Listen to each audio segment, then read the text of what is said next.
Mon sujet aujourd'hui, c'est l'éducation, et je sais que quand je vous dis, quand j'évoque le mot éducation, cela vous fait penser peut-être à vos anciens instituteurs, à l'école, les professeurs, surtout aux mauvais, des fois, les gens ont tendance à penser aux mauvaises expériences d'abord.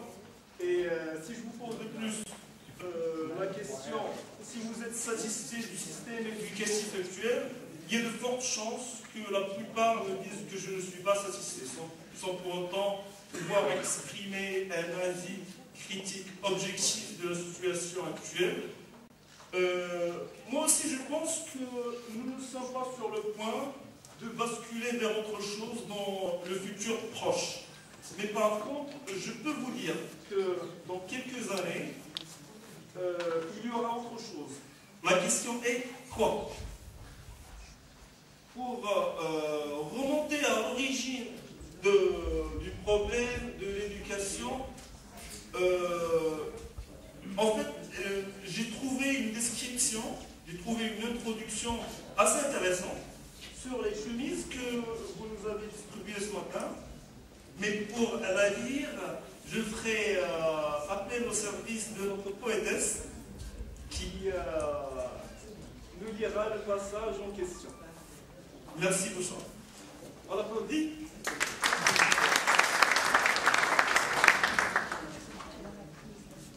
Au sein de ce monde épineux, où l'homme affrontait depuis toujours divers problèmes délicats, que seule l'expérience et la connaissance peuvent l'aider à surmonter, pour qu'il se trouve encore devant d'autres complications. La douleur apporte l'expérience, et le partage d'expérience reste l'issue de l'humanité vers un monde utopique. Merci beaucoup.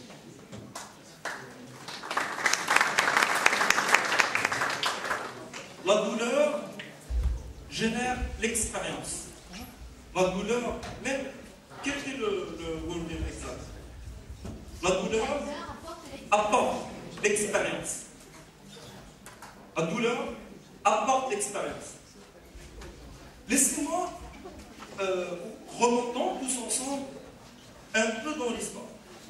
On dit que l'homme, qu'il nous a fallu, à nous, êtres humains, des milliers d'années pour apprendre à nous servir d'outils simples comme des couteaux taillés dans de la pierre.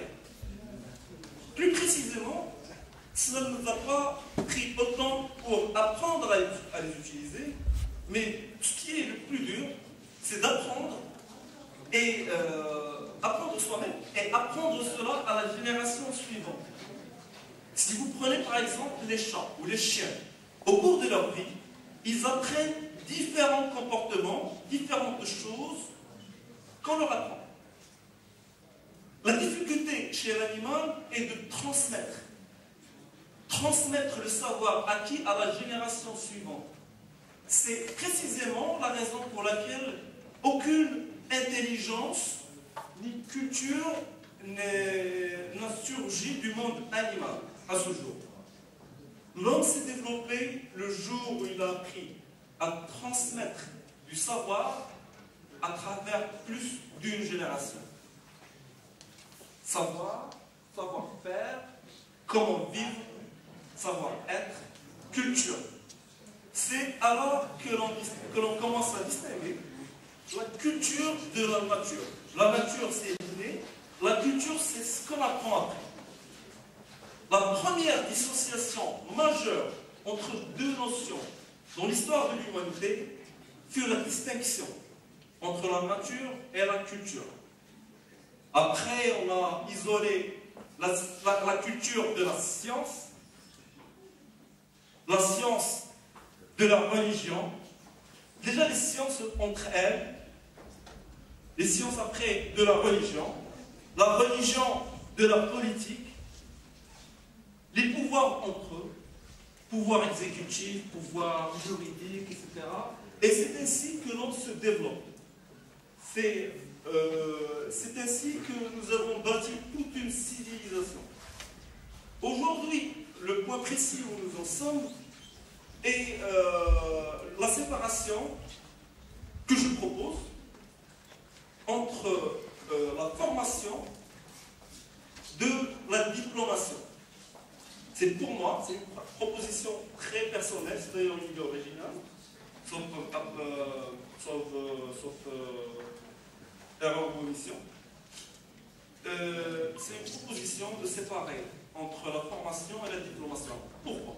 Parce que le système éducatif actuel, et je ne parle pas uniquement du système marocain, du système tel qu'on le connaît, de l'école, de l'enseignement supérieur, technique, licence, master, doctorat, etc., université, école, il est assez improductif.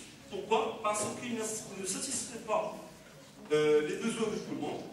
Il est fait pour former la majorité. Il n'est pas fait pour former les élites, pour former les gens qui sont un peu spéciaux, qui veulent apprendre des choses originales, qui veulent faire des choses un peu particulières, spéciales dans la vie. Le système actuel ne répond pas à leurs attentes. Il est fait, et il le fait assez bien, il est fait pour former la majorité. Les 80%, si vous avez déjà entendu parler de la loi des 20-80, 20% qui sont riches, 80% qui se partagent le reste, 20% qui sont éduqués, 80% non, etc. C'est une règle omniprésente et l'enseignement, l'éducation n'y échappe pas. Alors, supposons aujourd'hui que vous êtes un lycéen, votre projet dans la vie, ce que vous voulez vraiment faire, c'est de devenir blogueur professionnel, par exemple. Où est-ce que vous allez l'apprendre? Est-ce que vous allez l'apprendre à l'école? Est-ce qu'il y a une école aujourd'hui qui vous apprend ça? Ou bien vous allez l'apprendre sur un site spécialisé qui est à la pointe, qui est à l'état de l'art, comme par exemple blog.pro.fr. C'est un blog qui est nouveau. Les articles, vous voulez apprendre des cours datent de quelques jours à quelques semaines. Ça n'existe pas, il n'existe pas d'équivalent. Il n'existe pas d'équivalent dans l'enseignement classique. De même, si on veut devenir beaucoup d'autres choses, d'autres traders en bourse. Quelle est l'école qui vous apprend à devenir un vrai trader en bourse? Eh bien, la mauvaise nouvelle, c'est que ce que la plupart des gens imaginent qu'en faisant un MBA, en finance, etc., on sait comment faire du trading en bourse. En réalité, on n'apprend pas à faire ça comme ça. Il faut le faire sur le terrain. Aujourd'hui, il faut aller sur Internet, dénicher des bons conseils qui d'ailleurs ne sont pas, qui sont souvent assez éphémères, qui bougent, c'est un marché qui bouge vite. Et de même pour d'autres choses comme le référencement, marketing en ligne, beaucoup de choses. Et les gens qui ont réussi à faire ces choses occuperont de meilleures places demain. Parce que premier arrivé, premier servi. Parce que demain, ils seront en position d'autorité, ils seront connus, etc. Et ces personnes-là qui ont réussi dans ces petites niches à droite et à gauche, ne l'ont pas fait, souvent, ils ne l'ont pas fait avec l'aide de l'école. Ils ont appris tout seuls. J'ai par exemple un exemple, excusez-moi de la redondance, j'ai un exemple aujourd'hui avec moi d'une personne qui a beaucoup fait dans la vie, qui a tout fait dans la vie, qui a été employé, qui a été entrepreneur, qui a réussi sur pas mal de niveaux.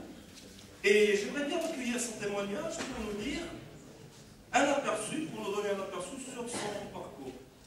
Je fais appel à Yann. Allô? Et juste avant. Alors, une petite intervention rapide. Comment ça s'est passé pour toi? Une brève idée sur ton parcours personnel d'abord, comment ça s'est passé? J'espère, Ryan, que ce n'est pas une surprise pour toi. C'est une surprise. Je suis là, Ryan. Je m'y attendais pas du tout. Merci pour l'invitation. Comment ça s'est passé pour moi? En fait, je partage ton avis sur le système éducatif. C'est très difficile d'ajouter. Par exemple, je me souviens, il y a un ami en France qui voulait créer un cours, un master, et ça lui a pris des années, au point où des choses qu'on utilisait en 1998, il vient de réussir à les intégrer dans le système scolaire et dans l'université. En fait, on a un problème dans le système scolaire, c'est qu'en fait, ça nous impose un gros package de leçons à apprendre et que c'est pas vraiment ciblé selon ce qu'on veut faire. Quand j'étais jeune, je n'étais pas... Enfin, le fait d'avoir plusieurs leçons à apprendre qui n'avaient pas forcément relation avec ce que je voulais faire, je voulais devenir informaticien quand j'étais jeune, et j'étais obligé d'apprendre l'histoire, la géographie et plein de leçons en fait qui ne m'intéressaient pas du tout.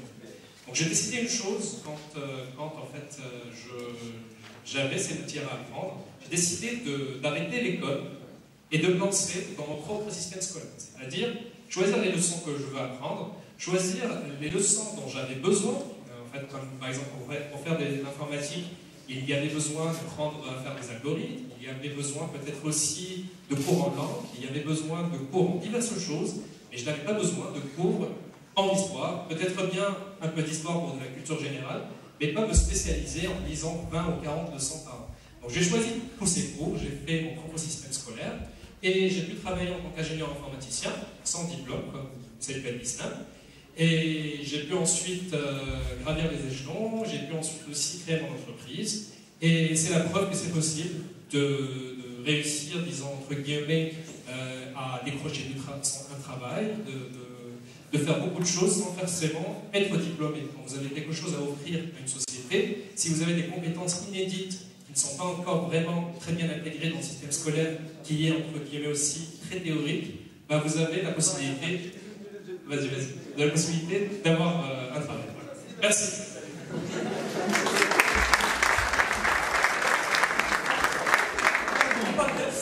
Un gros paquet, beaucoup de choses à apprendre, mais un curriculum, un ensemble très mal adapté à ce qu'on veut faire. Ce n'est pas vous qui êtes important. C'est le système, c'est que ça marche, c'est que nous produisons 80% de réussite, les restants sont après. L'essentiel, c'est que le système marche, qu'on fournisse les employés de demain, les comptables, les ingénieurs, les gens qui font marcher les machines, qui vont tourner les machines, etc. C'est tout. Ce n'est pas vous qui êtes intéressant. Ce qu'on voudrait faire, c'est avoir la possibilité de composer son propre curriculum personnalisé, composer son diplôme, avoir la possibilité de se former. De se former chez plusieurs écoles différentes, en toute indépendance, prendre une partie à préparer tout seul, passer les examens sur plusieurs périodes, prendre une année sabbatique pour aller faire le tour du monde et revenir. Par exemple, je veux devenir ingénieur informaticien.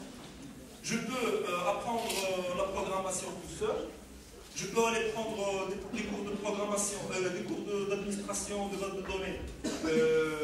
Par exemple, je fais une certification professionnelle, une certif orale, etc. Je veux le réseau, je fais le CCNA, etc., le Cisco. Pas que ça. Moi, ce que je veux, c'est pas les certifs professionnels, les grandes sociétés qui font leur propre certif. D'ailleurs, si elles le font, c'est surtout pour prendre une petite longueur d'avance. Ce n'est pas parce que... vous voyez, c'est pas parce qu'il faut le faire, mais c'est parce que c'est ce qui va arriver de toute façon.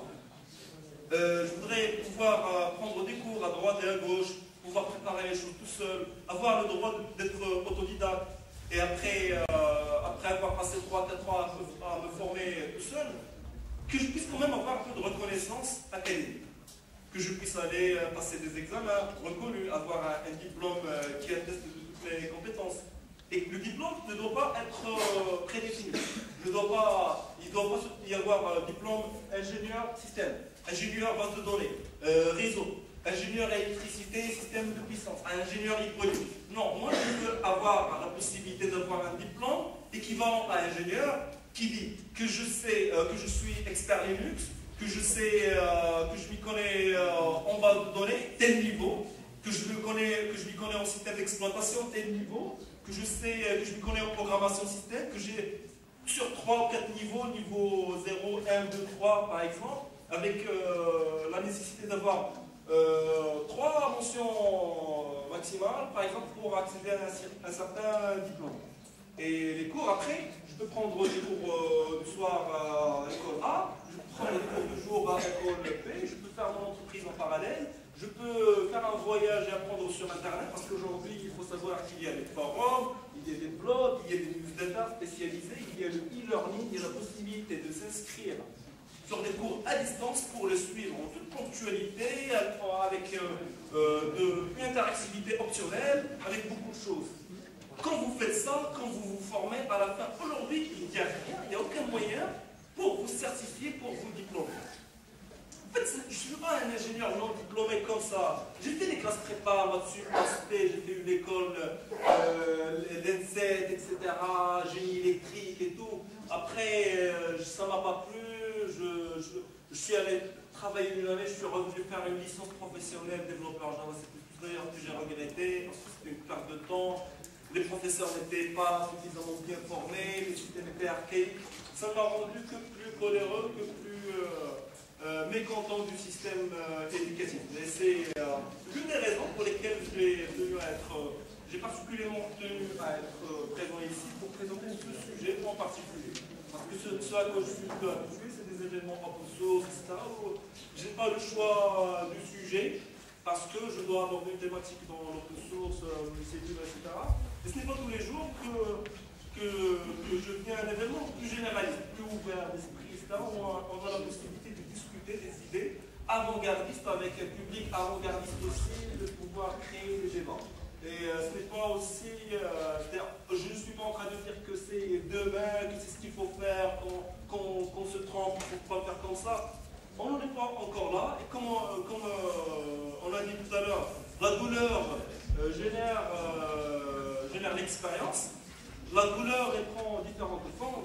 Et je crois que dans les années à venir, la douleur atteindra des sommets jamais connus auparavant, parce qu'on aura des milliers de gens qui voudront faire des choses auxquelles le système éducatif ne répond pas. On aura beaucoup de gens qui ne réussiront pas le système traditionnel. On aura beaucoup de demandes du côté des professionnels à laquelle l'enseignement ne pourra pas répondre. Et je crois, c'est une prévision, dans un horizon de 5 ans, on atteindra des niveaux de désarroi jamais rencontrés auparavant. Et des gens commenceront à taper sur la table, un débat sera instauré, et je crois que de nouvelles choses vont le jour. Aujourd'hui, je ne peux que prétendre à une prévision de ce que cela pourrait être. Le temps qui m'était alloué s'est écoulé. Je vous remercie beaucoup pour votre attention. J'ai aussi entendu une rumeur comme quoi le public réagirait après. Si vous avez réellement l'intention de réagir, ça me ferait un plaisir de répondre à toutes vos questions. Si ce n'est pas ici, peut-être durant la pause. Très bien, merci beaucoup.